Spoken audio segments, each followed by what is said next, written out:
नमस्कार दर्शक बंधु मु तनिषा आपण स्वागत करछि मोर यूट्यूब चैनल ओडिया सु चलो तो आमे आज बनेबा माटी हांडी रे चिकन बिरयानी।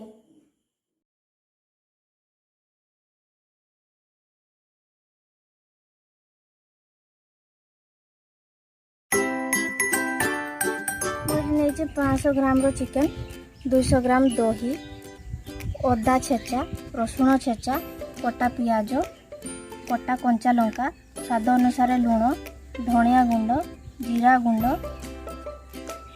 बिरयानी मसला, हल्दी गुंड, लंका गुंड, तेजपत्र आउ किछि गोटा गरम मसला, किछि तेल नेछि। एबे चिकन रे दही आउ सब मसला पकेकी ताकू भल भाबरे गळै दबा।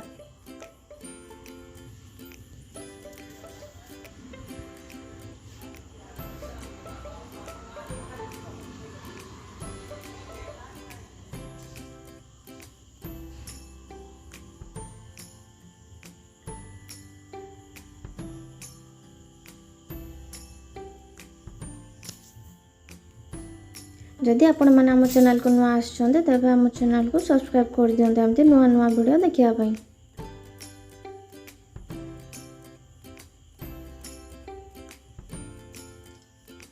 देखो एबे मु चिकन को भल भाव मसला सहित गलई देले। एबे आमे ताकू कवर करी 2 घंटा मैरिनेट होगापी छाड़ीदवा। एबे देखो 2 घंटा हो गलानी। एबे आमे तार लेयरिंग करवा। एबे सेथिरे मु किछि कटा पुदीना पत्र दउची। ता ऊपर सब भात को आमे देई दबा। मु एठी 1 कप चावलर भात नेइची।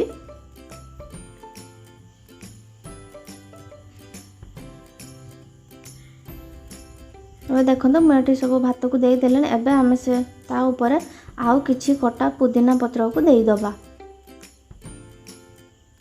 एबे सेथिरे भजा होई रखिथिबा प्याज को देई दबा।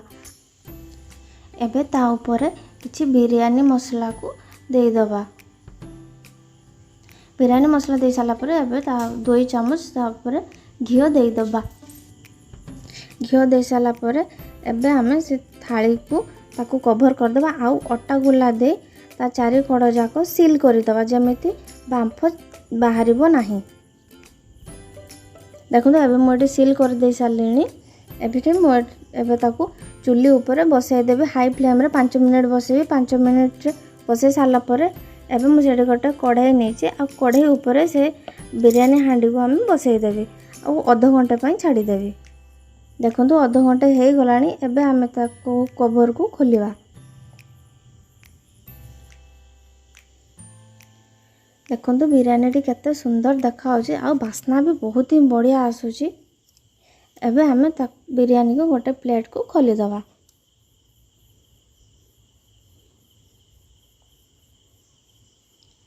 देखंतु केते सुंदर देखा जाउची।